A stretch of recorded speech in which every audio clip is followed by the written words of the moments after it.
what a weekend! Welcome back to RebelWatch. I'm your host, Erika Dierke, and with me, as always, Max Certuse, Mariah Evans, and I'm Henry Stuart.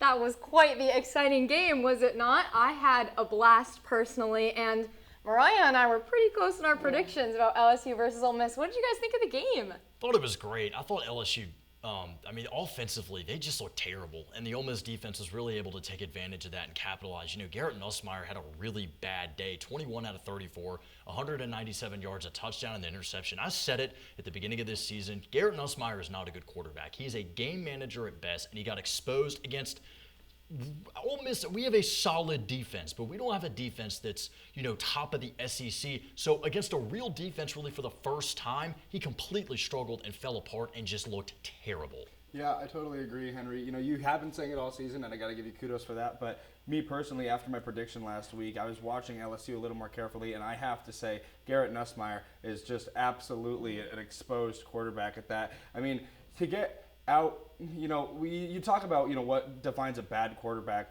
To get outplayed in that position on the opposing team by a guy that came from an FCS state, and we'll talk about Trinidad because what a phenomenal job he did. Yes. And that I want to talk about that too, talking about, he really answered some questions. But Nussmeier was really, I'd say, one of the biggest reasons why LSU did not complete that game with a W. And I honestly was really upset about the biggest thing that he needs to work on is his composure in the pocket. I have never seen somebody more scared and more just absolutely unprepared in the pocket than Nussmeier. And, I think all around LSU just got outcoached.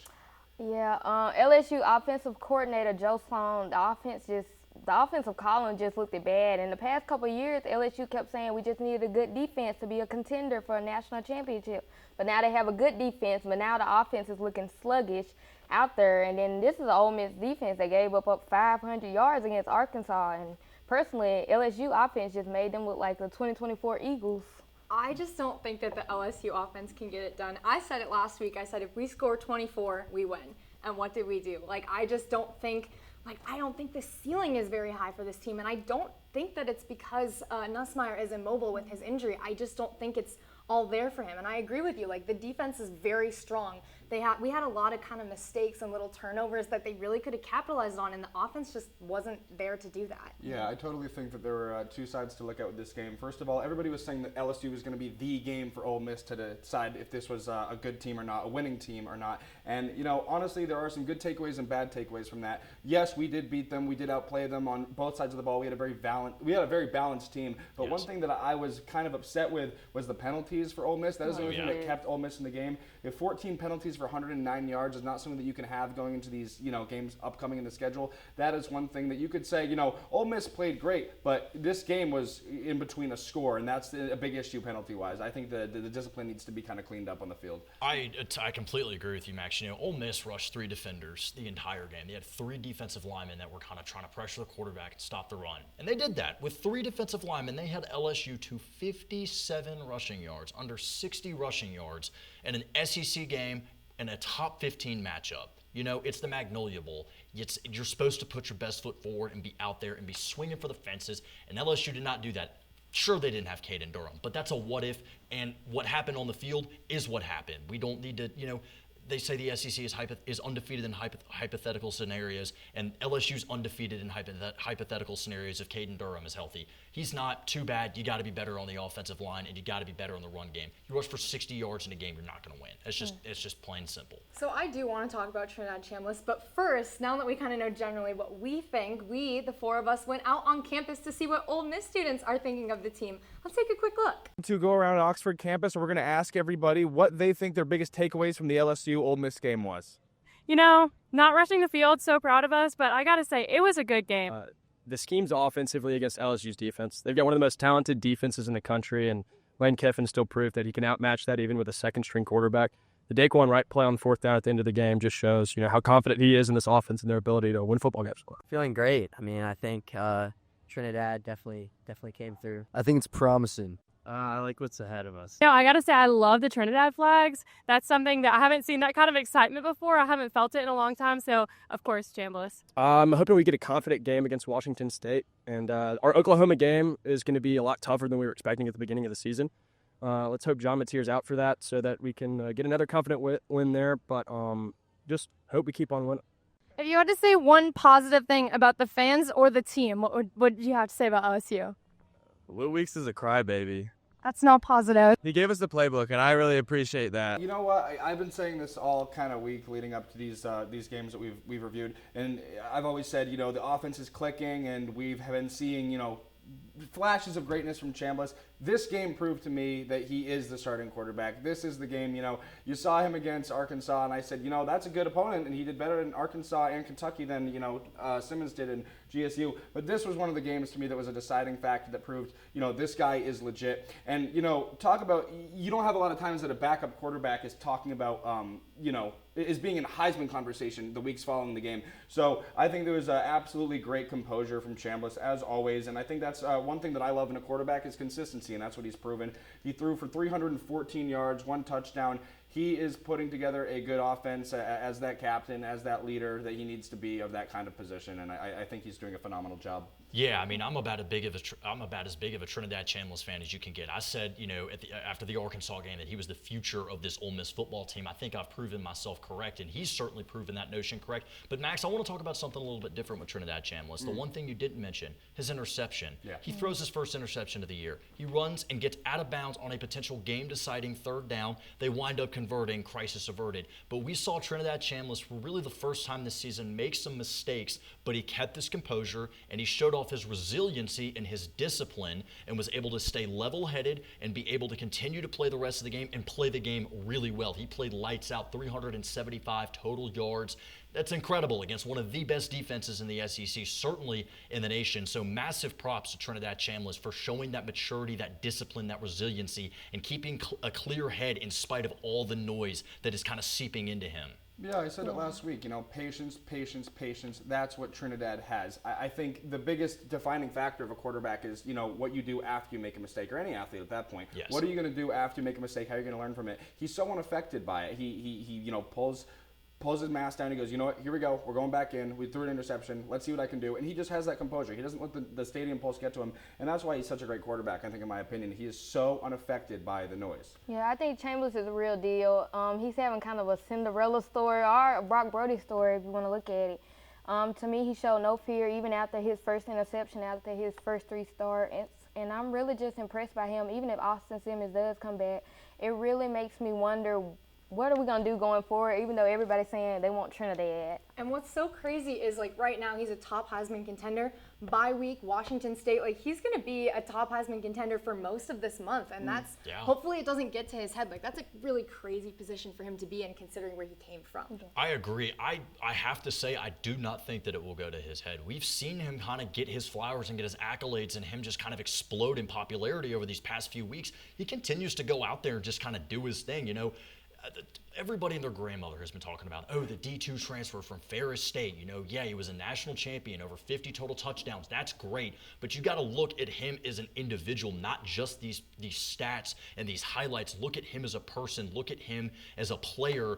And, you know, you'll see that he has proved himself and that he may be accustomed and used to what's happening to him right now. I think he's kind of called his own shot, and I think he's going to keep level-headed and really continue to help this Ole Miss football team win some ball games. Yeah, I totally agree, and I think that's a good point that you say, how you got to analyze him as an individual. He comes from a D2 background. He's not used to all this stuff. He had time in that D2 environment at Ferris State to get used to being one of the best in a smaller environment, and it really has prepared him, I think, both mentally and as an athlete for this new environment in the SEC. I don't know. I still think it's a lot to take on. You coming from D2 and now you in the SEC territory and you're dominating. I think that's a lot mentally, and then you putting in the spotlight as a Heisman front runner. I don't know how that doesn't get to you mentally. So I am worried to see how he's going to be against Washington State, Oklahoma, and Georgia. So. And not this weekend, but in the coming weeks, we will get the chance to see more from Trinidad Chambliss. But first, we are going to talk about some of the other exciting SEC games right after the break. We'll be right back.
NCAA tournament appearance. This is fun, folks, as Baker's peeling it. Little heat check. Snow Collins for three. Bring it up. Said, I love Madison Scott. Ole Miss Rebels are having a lot of fun, and you can see why.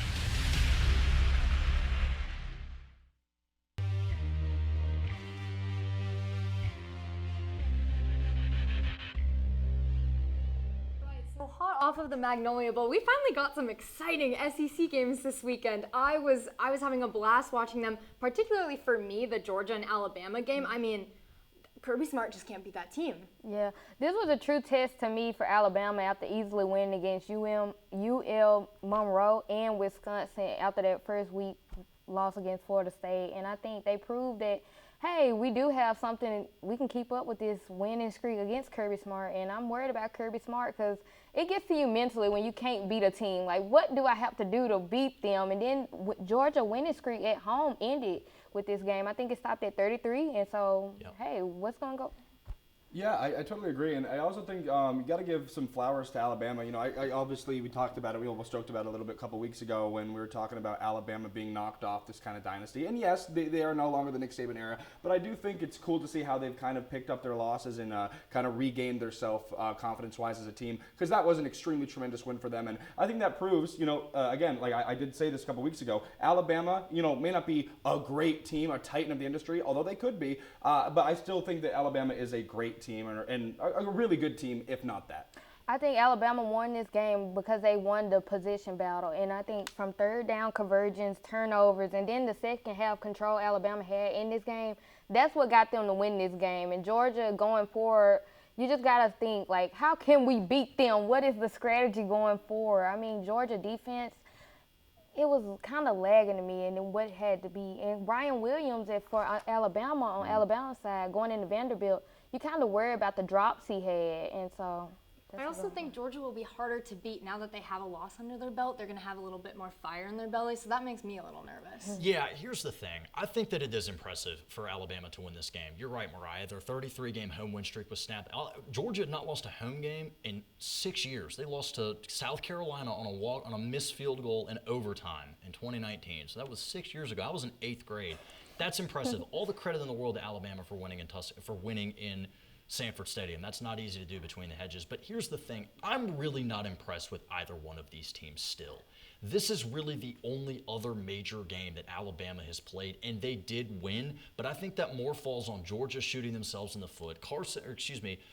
Gunnar Stockton is playing lights out football the best that he can. He was 13 for 20, 170 yards and a touchdown. He really didn't get the opportunity to throw the ball that much, and he's being let down by his teammates, and he's being let down by his coaching staff. Georgia is completely stagnant offensively. You know, they really don't have anybody stepping up outside of true freshman Chauncey Bowens. He stepped up, I will say, 12 carries, 119 yards, and a touchdown. But here's the thing. It's just Gunnar Stockton and Chauncey Bowens. There's no one else on that team stepping up to try and make plays offensively. You're right, Mariah. Georgia's defense did look sluggish, but here's the thing. They kept Alabama and a really good Ty Simpson, who had a great night, 24 for 36, 2 touchdowns. Really good night, especially on the road. They held Alabama to just 24 points. Georgia's defense kept them in this game. Their offense needs to step up, and they need some kind of versatility and creativity in this offensive play calling. They need someone, aside from a running back and a quarterback, to step up, because, yeah, those are 2 key pieces to an offense, but they can't win a game by themselves, and that was very evident on Saturday night in Sanford Stadium. What did we think about our in-state rivals, the Mississippi State game versus Tennessee? What do we think? So I personally was very impressed, but I actually do think I had an interesting conversation with Henry off camera. We'll talk about that. I think that for Mississippi State, although they did lose, to compete with a team like Tennessee this year, which I find very impressive, is a true testimony to their team this year, which is going to be a big challenge for us coming up the road, in my opinion. But Henry, you did have an interesting point of view talking about how you don't think that there should be that much of a testimony, and I want to kind of hear what you had to say about that. Yeah, here's the thing. Tennessee is a good football team. Mississippi State is leaps and bounds better from the 2-10 squad that we saw last season, but I'm still not impressed with Tennessee. Joey Aguilar throws 2 interceptions this game. He had 2 against Georgia. He had 1 against UAB. He's now at 13 touchdowns with 5 interceptions. Okay, great. That looks fine on paper, but you were throwing 5 interceptions in 3 different games, one of which against a team from the American Conference. I'm worried. Joey Aguilar has had a turnover problem. As a North Carolina native, I'm very familiar with him. I watched a lot of his tape at Appalachian State. He was solid at UCLA, but he was turning the ball over against Sun Belt opponents. That has not changed. It's great. You have great wide receivers in Mike Matthews and Chris Brazzell. They combine for over 200 yards. You can pile up all the receiving yards you want to, but if your quarterback is going to give the ball away and commit turnovers, you're not going to win ball games, and it nearly cost Tennessee in this ball game. Mississippi State is a better team. Blake Shapen and Fluff Bothwell have come together and formed a really nice offensive centerpiece in Starkville, but they rely very heavily on Fluff Bothwell. You cannot run a run-dominant offense in the SEC. You need variety. Mississippi State's head coach is Jeff Lebby. He was the offensive coordinator at Oklahoma before jumping over to Starkville. I need to see more versatility, more creativity in these offensive play calls because you can't just run it with your running back all game long. Shapen was really a non-factor, a little over 100 yards, touchdown and interception, not great completion percentage. It was really on Fluff Bothwell and in bad decision-making on the part of Tennessee that kept Mississippi State in this game. I think both of these teams are being overhyped a little bit. Yes, Tennessee's number 15 in the country, but their schedule only gets harder from here, and that's the other thing. For Mississippi State, their schedule gets exponentially tougher from here. You're looking at road matchups with Texas A&M, and you've got some really good quality opponents down the line. Things are only going to get tougher from here. They may be 4-2 right now, but I think they probably finish somewhere about 6-6. I think Tennessee maybe wins about 3 or 4 more games. They're not beating Alabama. They're not beating Oklahoma, and I think that they very well could lose to Florida. I'm actually going to go ahead and agree with Max in that I think that what we've seen from Mississippi State is actually quite pertinent to us. Tennessee, I see them as a playoff team still. Mississippi State, I don't think they're making the playoffs.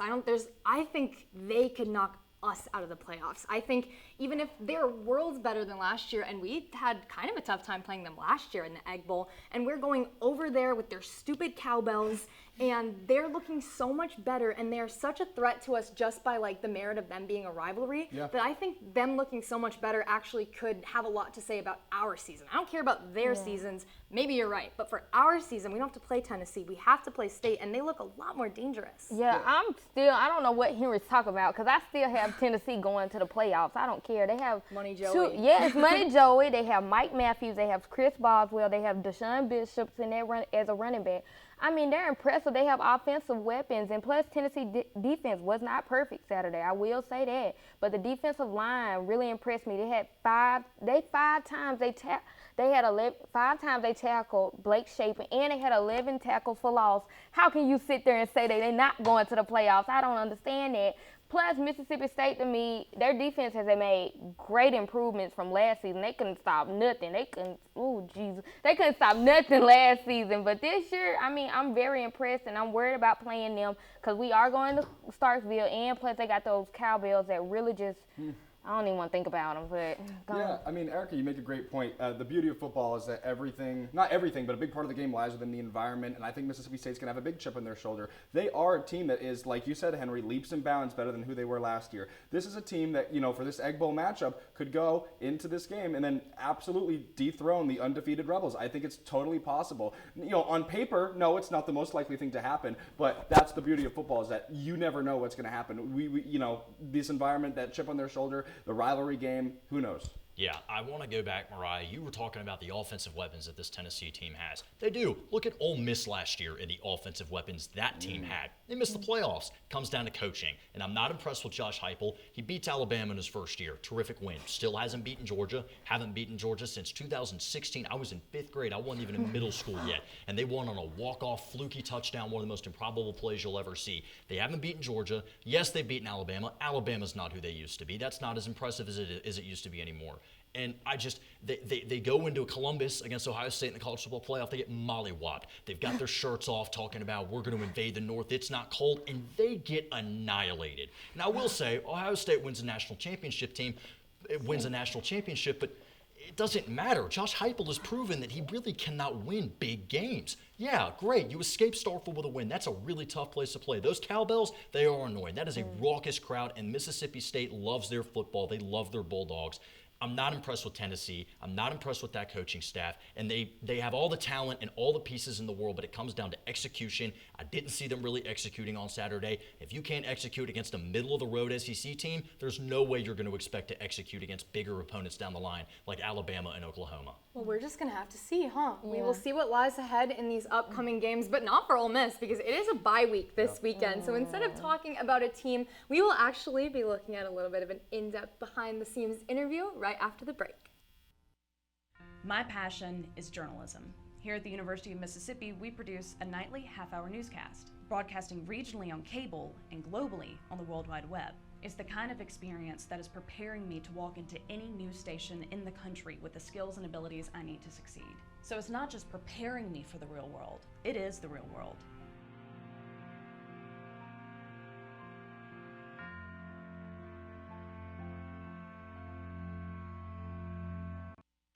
Do you love sports? Then you should know about STEM.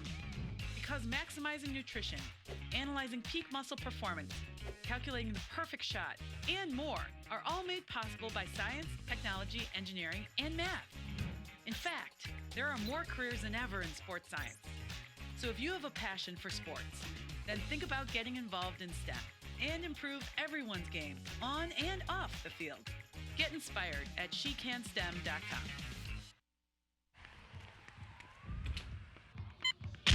These are more than just the sounds of a safe place to go after school. These are the sounds of interest being ignited and of mentors making an impact. At Boys and Girls Clubs, we don't do just one thing. We do whatever it takes to meet the needs of every kid who comes through those doors. Because whatever it takes is what it takes to build great futures. Great futures start here.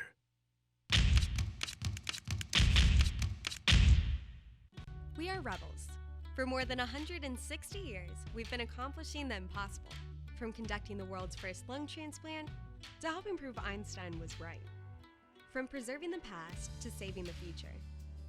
We are Mississippi's flagship university, a place where passion and learning unite, where friends become family, where small-town charm meets world-class innovation. We are the University of Mississippi. We are Ole Miss.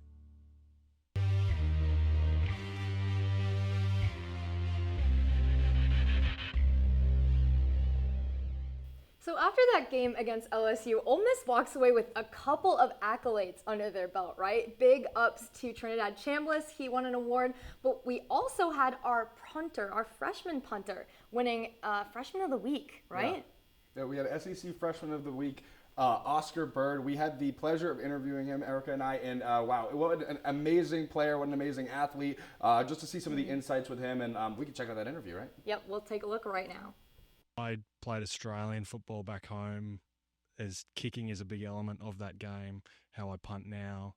And there's a program in Australia called Pro Kick Australia that transition players from that sport into American football punting. Came and visited a whole bunch of schools through the South. Ole Miss appealed to me. Firstly, Oxford was amazing. Like on the trip that I went on, I visited probably 10 schools. Oxford was my favourite out of all of them. The coaches here were really good for my position. There's been Australians previously who've played here. The previous punter, Fraser Mason, he was Australian as well. Who are some of the guys in the team that you kind of had like sought out for, not even guidance, but just some camaraderie like between teammates? My snapper, Carter Short, he has helped me massively with, again, learning plays. I'm new to the game. I know how to kick, but everything else around that is learning for me. What are some of the biggest differences that you've noticed since coming to America? College football, like the entertainment and the scale of it, there's just nothing compared. There's 20 million, just over 20 million people in Australia, and some of these games are getting 15 million views on TV. And I actually had my family here for the first time this weekend, so they saw the Ole Miss LSU game. That was their first ever experience. I grew up in Sydney, Australia. Sydney's a big city. Here we're in a small college country town, so that's been really nice to get to experience the authentic American college lifestyle. And from my perspective, I've only ever seen that in the movies. I want to talk about your mentality as an athlete. What is it that you love about, you could honestly translate it from what you liked about Australian football to American football, but your mentality, what do you love about the game? You need to love what you do, especially at this level. And the people who succeed, they put in lots and lots of hours to get to where they are. For me, I love kicking a ball, and that's what I've done since I was a little kid. And I get to come here every day and work on getting better at that and be grateful for the opportunity. There's lots and lots of people out there who would love to be doing what we get to do. And that also makes it easier on you, going out there and having fun. It helps you avoid tensing up and allows you to play freely. And my position is very mental, punter and kicker. We don't have many opportunities in a game. We need to try and make it count when we can. I think it's so fun that your family was able to be here for the LSU game because you put on a really good performance, right? That accolade, was it SEC Freshman of the Week? Okay, that is so, congratulations. What does that mean to you, and what does it mean that your family was there? Firstly, my family being here is just nice. I spotted them pre-game, and so being able to see that they were there enjoying that experience, and I think my mum was waving to me way too many times. I didn't keep waving back, but it's nice that I got that accolade. But there's so much work the snapper Carter Short has put in. There's guys all around blocking me that they put in a lot of hours to make sure that I can actually kick the ball instead of it getting blocked, or the coaches. That LSU game was fantastic. It was a big win, put you guys really high up there in the rankings compared to the previous weeks. So now we have a bye week right now. You kind of have a lot of downtime. What is the team's kind of mentality and your kind of mentality going forward? As a specialist and a punter, I really don't. We try not to change from week to week. I really try almost separate myself from the game itself. I'm just very focused on. I punt the ball. I also hold the ball on field goals. So just really focused on those two jobs. And to be honest, it feels in games sometimes really don't notice the crowd or the other team. Like I'm going to be punting a ball in week 1 and I'm going to be punting a ball in week 10. The opposition changes, but the goal is the same each week. I don't want to sound too cliche, but I'm very focused on just trying to get better and focusing on myself. And I know that I feel like I have great skill and great ability, but there's so much I can improve on. Even winning an accolade on the weekend, but going through the review of my game, there are so many areas that I think I can improve on. And so there's, in a bye week, it could be an opportunity to slack off and take it easy, but we come in and we go, okay, how do I get better? As a punter, it's hang time, it's distance, it's placement, it's being able to be really consistent in my job, being able to be a good teammate, helping the kicker on his field goals. What is some of your best advice that you realized, not just as an athlete, but as a person, to some of the people watching out there? The support doesn't go unrecognized. There's so many people who are passionate about the team, and whether it's people who write letters into players or getting to see kids with their parents waving at the buses, like we see that and we appreciate that. And when the crowd turns up and supports, we notice it, and it's really can make a difference. People before us and people after us that will be so passionate about Ole Miss football that it's just a special place to be. Do you is it different this year? Is the feeling in the clubhouse different? How do the guys feel? I know what we are now, and I know that the players and the coaches, there's great chemistry between us all, and Coach Kiffin's message of going 1-0 and really being focused each week, I think the players have really bought into that. And if you get too far ahead of yourself or you listen to all the outside noise, that's when you can get caught up. And I think the team's learnt from previous experiences as well on how to make sure that you're focused and not take any team for granted. And yeah, who knows what can happen. And what a privilege it was to talk to Oscar. Great standout guy and a great player. And I'm really happy for him to win that SEC Player of the Week. I always talk about, I love that special teams recognition. But yeah, what a fantastic interview, right? Yeah, and if you are interested in watching the full-length version of that interview, we will have it on our YouTube available, as well as some clips on Instagram. So make sure to follow us on all of our socials, and we will see you guys next week with some Washington State coming up. I have been your host, Erika Dierke. Max Certuse. Mariah Evans. And I'm Henry Stuart. Hotty toddy, we'll see y'all next week.